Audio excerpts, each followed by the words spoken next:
तो hello dear student, आज के इस वीडियो में आपके लिए लेके आ चुके हैं कक्षा 10वीं प्री बोर्ड परीक्षा 2025 विषय आपका हिंदी का पेपर। दोस्तों, जो कि आप लोगों का 16 जनवरी के दिन होने वाला है और साथ में आपको इसी वीडियो में सभी प्रश्नों का सॉल्यूशन भी आप लोगों को बताने वाला हूं। तो आज की इस वीडियो को आप लोग पूरा कंप्लीट तक जरूर देख लीजिएगा। जो कि आप लोग देख सकते हैं दोस्तों, फाइनली पूरा का पूरा पेपर साथ में सभी प्रश्नों का सॉल्यूशन भी आपको एक ही वीडियो में मिलने वाला है। तो चैनल को सब्सक्राइब करके वीडियो को लाइक जरूर कर दीजिएगा। देख सकते हैं पेपर आपका प्री बोर्ड परीक्षा 2025 कक्षा 10वीं विषय आपका हिंदी का पेपर है। पेपर आपका 75 नंबर का आएगा। समय आपको मिलेगा 3 घंटे का। 3 घंटे में आपको सभी प्रश्नों को सॉल्व करना होगा।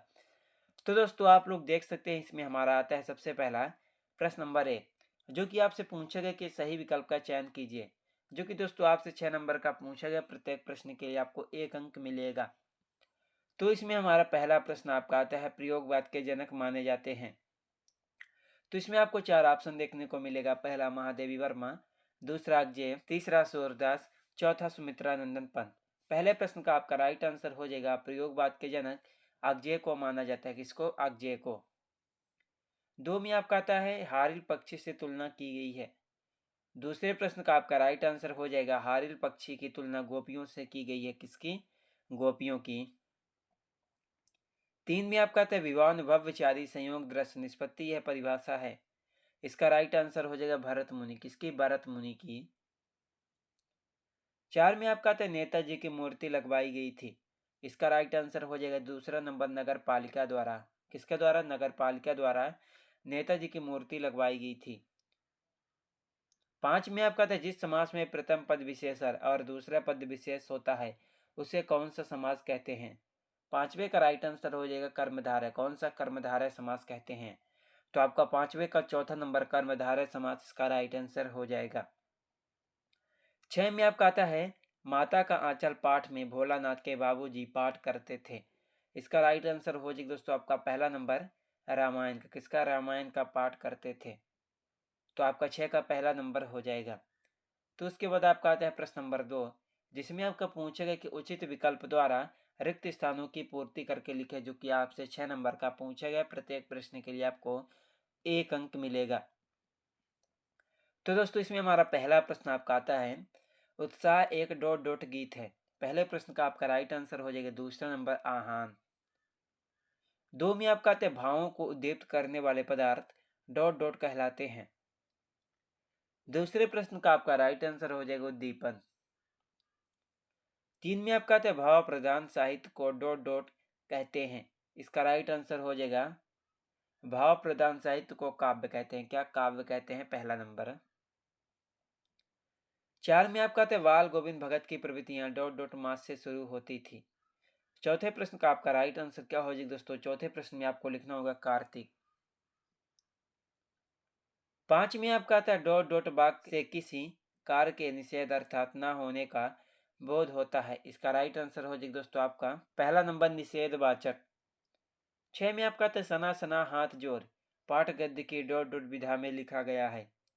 इसका राइट आंसर हो जाएगा दोस्तों आपका यात्रा वृतांत। तो दोस्तों, आप लोग इन सभी प्रश्नों को आप लोग अच्छी तरह से याद करके कॉपी पर सोल्व जरूर कर लीजिएगा। और अगर कहीं पर भी आपको डाउट होगा तो कमेंट बॉक्स पर कमेंट जरूर कीजिएगा दोस्तों। उसके बाद आपका आता है प्रश्न नंबर 3, जिसमें हमारा पूछा गया कि निम्नलिखित कथनों के समक्ष आपको सत्य या असत्य बताना है। जो कि आपसे 6 नंबर का आपका ये भी पूछा गया है। तो इसमें हमारा पहला प्रश्न आपका आता है, वीर व्यक्ति अपनी प्रशंसा स्वयं करते हैं। पहले प्रश्न का आपका राइट आंसर हो जाएगा दोस्तों, वीर व्यक्ति अपनी प्रशंसा स्वयं नहीं करते हैं। पहले का राइट आंसर हो जाएगा असत्य। 2 में आता है, दृश्य काव्य में अभिनव तत्व प्रधान होता है। दूसरे प्रश्न का आपका राइट आंसर हो जाएगा दोस्तों आपका सत्य। 3 में आपका आता है, नाटक गद्य की गौर विधा में आता है। तीसरे प्रश्न का आपका राइट आंसर हो जाएगा असत्य। 4 में आता है, लखनऊ का वालम खीरा प्रसिद्ध है। चौथे प्रश्न का आपका राइट आंसर हो जाएगा सत्य। 5 में आपका आता है, शब्द सत्य के 3 प्रकार होते हैं। इसका राइट आंसर हो जाएगा सत्य। 6 में आपका आता है, लेखक अजय मनोविज्ञान के विद्यार्थी थे। इसमें आपको लिखना होगा दोस्तों असत्य। तो पहले का सत्य, दूसरे का सत्य, तीसरे का सत्य, चौथे का सत्य, पांचवे का सत्य, छठे का सत्य। तो उसके बाद आपका आता है प्रश्न नंबर 4, जिसमें आपका पूछेगा कि सही जोड़ी का मिलान करके लिखिए, जो कि आपसे 6 नंबर की पूछी गई है। तो इसमें हमारा पहला प्रश्न आपका आता है सप्तक। तो पहले प्रश्न का राइट आंसर हो जाएगा 7 का समूह। 2 में आपका आता है प्रस्तुत के माध्यम से अप्रस्तुत का बोध। दूसरे प्रश्न का आपका राइट आंसर हो जाएगा दोस्तों आपका अन्योक्त अलंकार। 3 में आपका आता है जिसका ज्ञान कम हो, इसका राइट आंसर हो जाएगा अल्पज्ञ। 4 में आपका आता है लोकोक्ति, इसका राइट आंसर हो जाएगा लोकोक्ति का हो जाएगा कहावत। 5 में आपका आता है श्रुति, इसका राइट आंसर हो जाएगा, इसमें आपको लिखना होगा दोस्तों शब्द ध्वनि। 6 में आपका आता है खेदुम, इसका राइट आंसर हो जाएगा देवी देवताओं का निवास। तो पहले प्रश्न का हो जाएगा 7 का समूह, दूसरे प्रश्न का हो जाएगा अन्योक्त अलंकार, तीसरे का राइट आंसर हो जाएगा अल्पज्ञ, चौथे का कहावत, पांचवे का हो जाएगा शब्द ध्वनि, छठे का हो जाएगा देवी देवताओं का निवास। उसके बाद आपका आता है प्रश्न नंबर 5, जिसमें आपका पूछेगा कि निम्नलिखित प्रश्नों का उत्तर आपको एक शब्द या एक वाक्य में देना है, जो कि दोस्तों आपसे 6 नंबर का पूछेगा। प्रत्येक प्रश्न के लिए आपको 1 अंक मिलेगा। तो इसमें हमारा पहला प्रश्न आपका आता है जयशंकर प्रसाद की आत्मकथ्य कविता किस पत्रिका में प्रकाशित हुई थी। पहले प्रश्न का आपका राइट आंसर हो जाएगा जयशंकर प्रसाद की आत्मकथ्य कविता हंस पत्रिका में प्रकाशित हुई थी। किसमें? हंस पत्रिका में। 2 में आपका आता है अनुभाव किसे कहते हैं। दूसरे का राइट आंसर हो जाएगा आश्रय की बाह्य शारीरिक चेष्टाओं को अनुभाव कहा जाता है। 3 में आपका आता है संस्कृति निबंध हमें किससे टकराने की प्रेरणा देता है। इसका राइट आंसर हो जाएगा संस्कृति निबंध हमें जटिल प्रश्नों से टकराने की प्रेरणा देता है। 4 में आपका आता है दो स्वरों के आपस में मिलने पर कौन सी संधि होगी। इसका राइट आंसर हो जाएगा दो स्वरों के आपस में मिलने पर स्वर संधि। कौन सी स्वर संधि होगी। 5 में आपका आता है भोलानाथ और उसके साथी अमोले को घिस कर क्या बजाते थे। इसका राइट आंसर हो जाएगा शहनाई। 6 में आपका आता है हिरोशिमा नामक कविता किस काव्य संग्रह से ली गई है। इसका राइट आंसर हो जाएगा हिरोशिमा नामक कविता करुणा और प्रभामय काव्य संग्रह से ली गई है। तो आपका 6 का राइट आंसर हो जाएगा करुणा और प्रभामय। तो दोस्तों आपके प्रश्न नंबर 1 से लेकर के आपके 5 तक के सभी प्रश्नों का सॉल्यूशन हो गया है दोस्तों। आई होप आप लोगों ने सभी प्रश्नों को याद भी कर लिए होंगे। उसके बाद आपका आता है प्रश्न नंबर 6, जिसमें आपका पूछा गया कि रीतिकाल को श्रृंगार काल क्यों कहा गया है, लिखिए, जो कि आपसे 2 नंबर का पूछा गया है। उसके अथवे में आपका आता है प्रगतिवादी कोई दो कवि एवं उनकी एक एक रचना के नाम लिखिए। 7 में आपका आता है जयशंकर प्रसाद अथवा नागार्जुन की काव्यगत विशेषता निम्न बिंदुओं के आधार पर लिखिए। 2 रचना और साहित्य में स्थान। 8 में आपका आता है गोपियों के अनुसार राजा का धर्म क्या होना चाहिए। उसके बाद क्वेश्चन नंबर आपका 9 में आता है कवि निराला की आंख फागुन की सुंदरता से क्यों नहीं हट रही हैं। तो 10 में आपका आता है प्रबंध काव्य और मुक्तक काव्य में कोई दो अंतर लिखिए। 11 में आता है दोहा छंद के लक्षण उदाहरण सहित लिखिए।